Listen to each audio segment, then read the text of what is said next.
Welcome and welcome back to What Just Happened, Surviving the Family Court. My name is Timothy Sweet.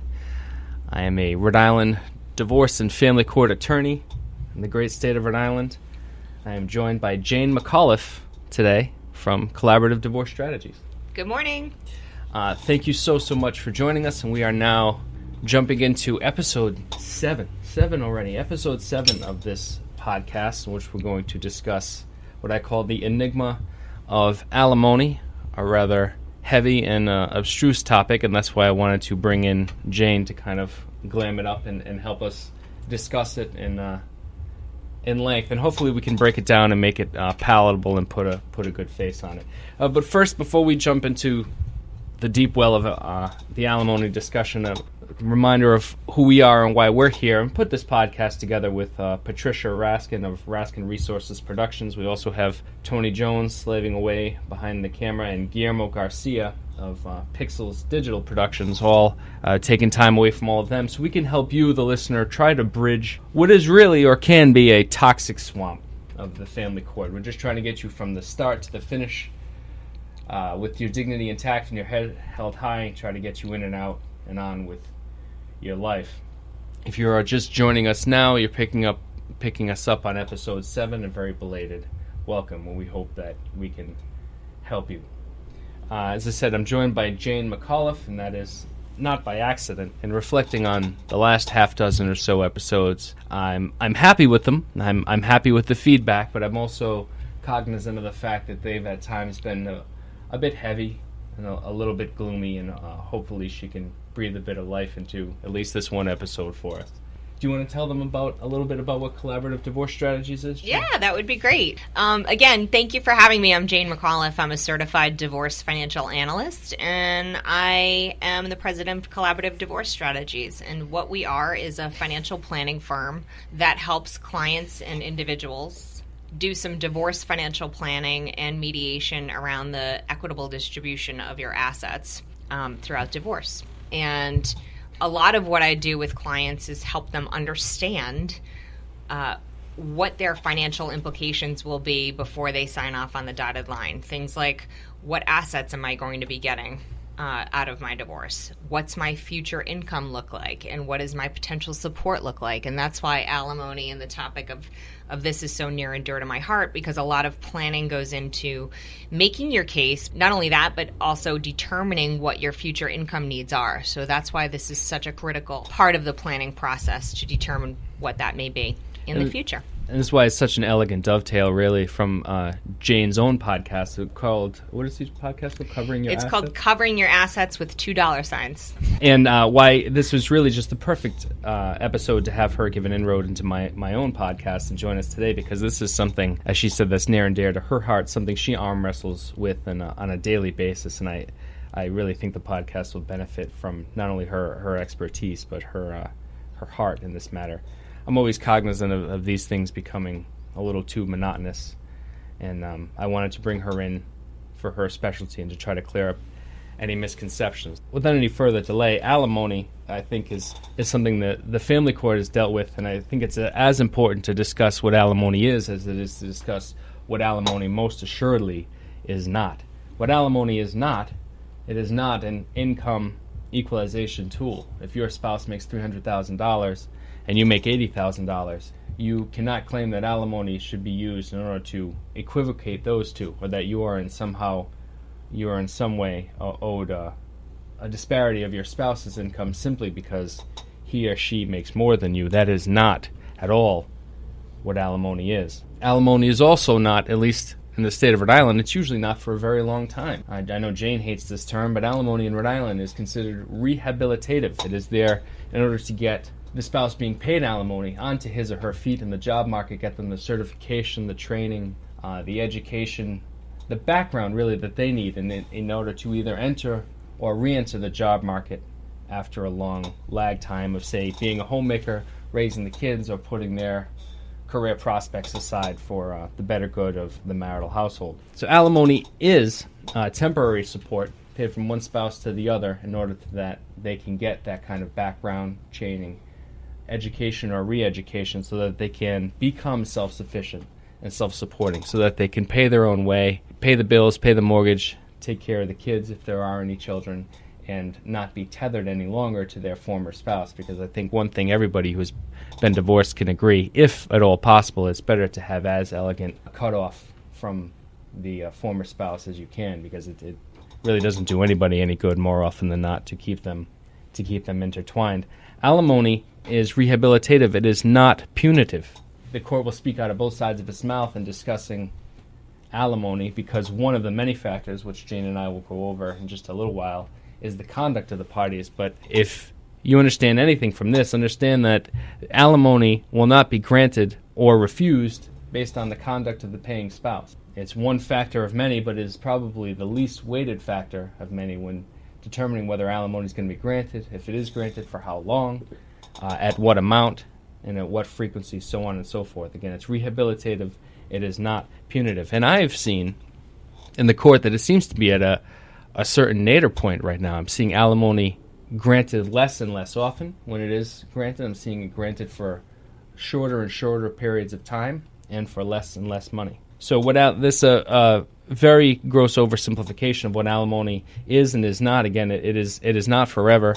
It is recently not for a very long amount of time. It is not an income equalization tool. It really is a temporary payment to get a homemaker or a temporarily disabled spouse back on his or her feet in the job market. One thing alimony absolutely will do is it will end on the remarriage of the recipient or on the death of the payor. Always the case. And is there anything as to that Reader's Digest version of alimony that you wanted to jump in and modify or correct or explain before we get into these factors? Yes, I mean, I would say that there are a lot of factors that I consider with clients in looking at alimony. Number one, it's really, since it's such an arbitrary number, especially in the state of Rhode Island, the court's discretion is so broad on this topic that it really is up to you to make your case for your alimony. And a lot of that depends on, of course, the income that's available for support. So I help clients drill down into the family income and look and see if there is enough extra to go around to make the case for that. If not, we look at creative settlements for doing that, whether we get a future payment that's an income stream, or if we look at negotiating a bigger portion of the marital estate. And of course, it's really, like I said, it's up to you and your attorney to really make that case from the get-go with the opposing counsel and with the judge. And it is, alimony will often be the last case made, and that is not due to procrastination or laziness. It's actually strategic. I can't tell you how many times I've had a client in my office, a divorce client, and he or she will say, well, tell me about alimony. Am I going to get alimony? What will the judge say? So on and so forth. And the answer is always the same. The answer is, I have no idea. And the judge has no idea, because the first thing the judge is going to say when determining alimony is he or she is going to say, come back to me when you have put a price tag on everything that this marriage owns. If there's a small business, I want to know what it's worth. If there's a pension, get me a value. What's the equity in the home? What's the Harley Davidson worth? I need to know. I need a value. I need a liquid value on all this, which is why one of the many reasons Jane is so indispensable in these cases. And that is because a judge is not going to address your need for alimony until he or she knows what you're getting out of the marital assets. And this is only logical. If you're getting $300,000 cash from the sale of the marital home, and your budgetary needs are $3,000 to $5,000 a month, then that's going to be very different. And the judge is, of course, going to say, I think that a $300,000 cushion is plenty for you to get the re-education, training, and background you need. And I think you should be self-sufficient and self-supporting and do this on your own, and you don't need your soon-to-be ex in order to support that. Whereas, obviously, if you're getting $4,000 in assets out of the marriage, then you have an entirely different argument. So again, the first question is always the last one asked, and that is, what does my alimony picture look like?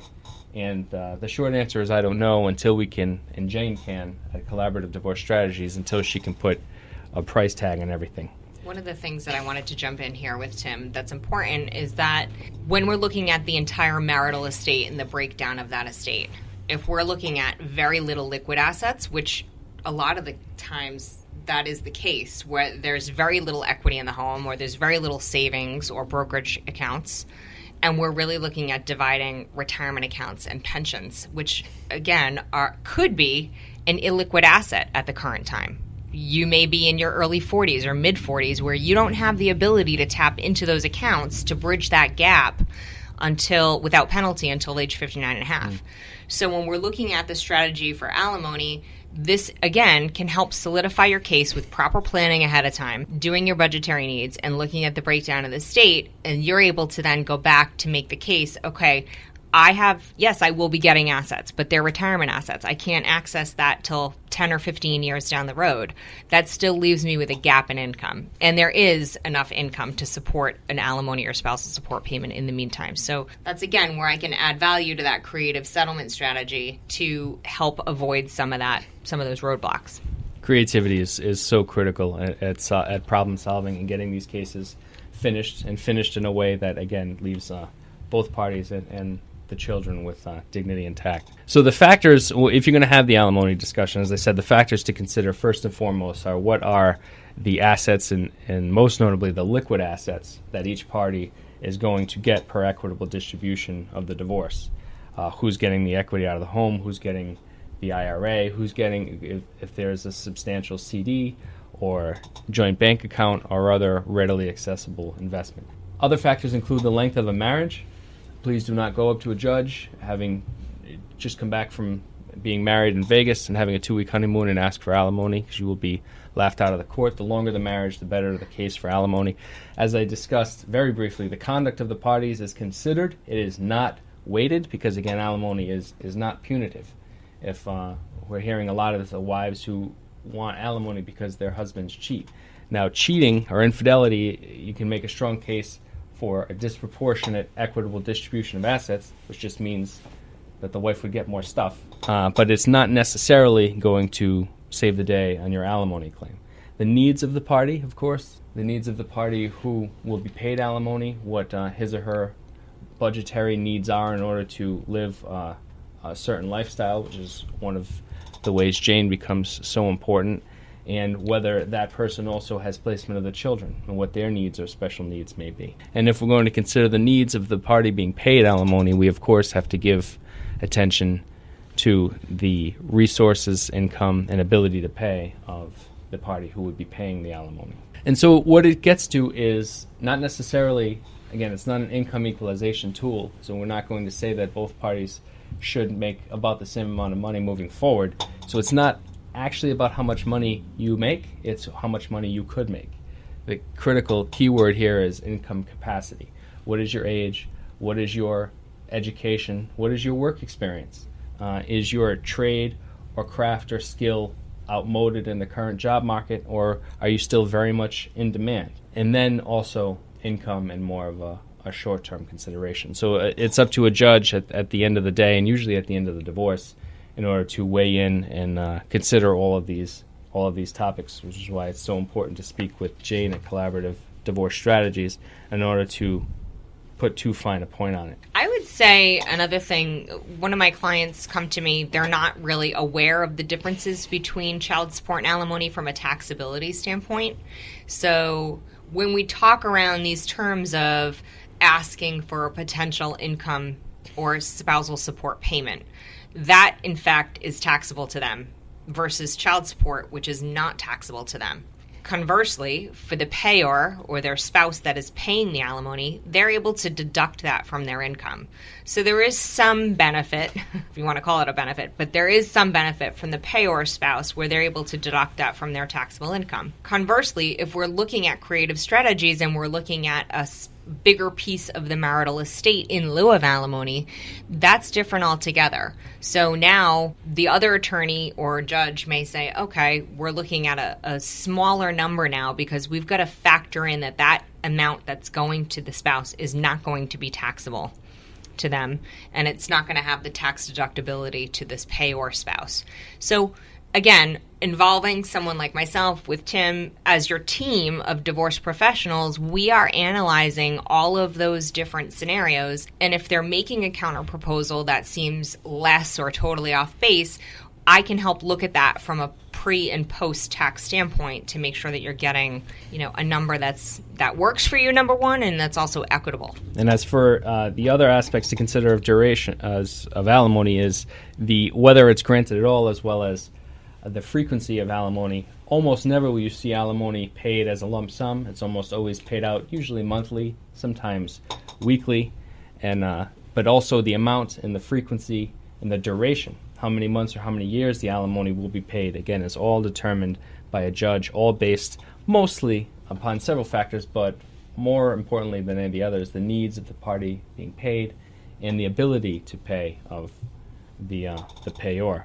Alimony, unlike child support, is a tax write-off if you're paying it, and it's also considered taxable income if you're receiving it. Alimony usually not dischargeable in bankruptcy court, which is a conversation that usually precedes a divorce, especially when the party who has to pay alimony or may have to pay alimony is a small business owner and who is looking into various chapters to get rid of certain debts. A short story as my end it was actually a client I took on for free, and it's a sad story. She was a very young wife. I think she was 22. Just here from Iran, and she was married there and then married here. I want to say they weren't married very long because due to her age, I want to say it's between 3 to 5 years. And she had no education here to speak of, no training, no job skills. They had one beautiful little boy, and she desperately needed alimony. There was no question about the need was there, but another factor reared its ugly head, and that was ability to pay. Her husband simply did not have the coins to scratch together after paying child support. In this case, the child lived with mom, and so he had no ability to pay. And the judge was faced with the real Hobson's choice of saying, I have this very young mother and wife before me with no marketable skills, no chance to receive income on her own right. And her husband had brought her here, and they're married, but he has absolutely no ability to pay in his job. And the judge, in that I could actually see her physically struggle with the decision, but she did decide to let the wife waive alimony, and waive alimony permanently, because there was, as they say in the divorce court, what we're there to do and what Jane is there to do is to divide the water that's in the jug. It's one jug and it's filled with water, and we can divide it between the two parties. What the court cannot do, unfortunately, in cases like this, is add any water to the jug. And they couldn't get blood out of a stone. So it's a sad story, as too many of these are. The need of one party has to be weighed against the ability of the other party to pay. That's a critical part of the process when I work with clients too, is to really get a handle on what's realistic from an income standpoint. And again, if there is enough funds or if there isn't, lots of times that will help clients backtrack into making better financial decisions today. So whether they keep the marital home or whether they realize that they do need to probably find another job or increase their income somehow or get re-educated in a certain area, by looking forward, it helps shed more information on today's scenario and the likelihood of possibly receiving spousal support. And if that likelihood is not there, it will help make better decisions before you sign off on the dotted line, so you can know what's in your best interest. So that's the crux of what I do with clients throughout the alimony process, and looking at that as a piece.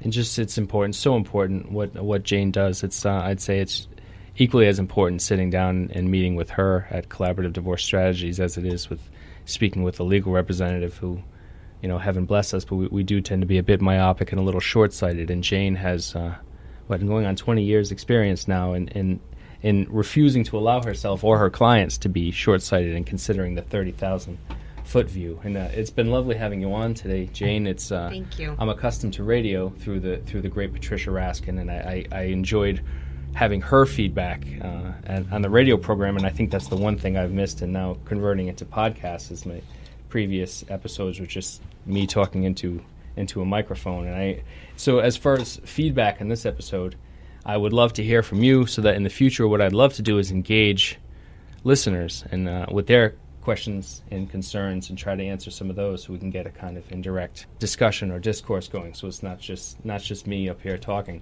So in order to reach me, again, Timothy M. Sweet of Sweet Family Law. My office is on the east side of Providence, 10 Elm Grove Ave, Providence, Rhode Island, 02906. You can email me, timothymsweetlaw.com, website timothymsweetlaw.com. You can also find me on Facebook and on Twitter, on LinkedIn, and now you can listen to this podcast, What Just Happened, Surviving the Family Court, just about anywhere you can find a podcast as far as I understand it. And you can now also see this on YouTube. And Jane, could you please give, I'm sure the listeners want to know about where to find you. Yes, thank you. Again, my name is Jane McAuliffe. I'm a CDFA with Collaborative Divorce Strategies.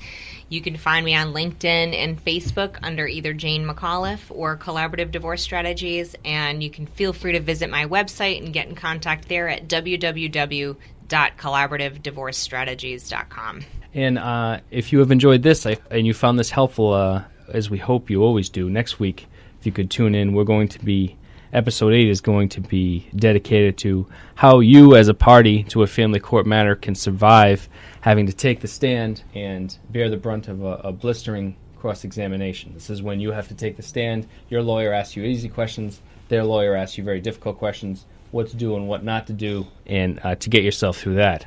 And again, as always, to just trying to get you through the toxic swamp, get you over on the other side, past the trolls, and with dignity and head held high. Thank you to our listeners. Thank you so much to Jane for stopping by and making her time is precious, and we really do appreciate it. I hope to hear from you before the end of next week, listeners, with feedback, so this becomes a discourse and not me just ranting on.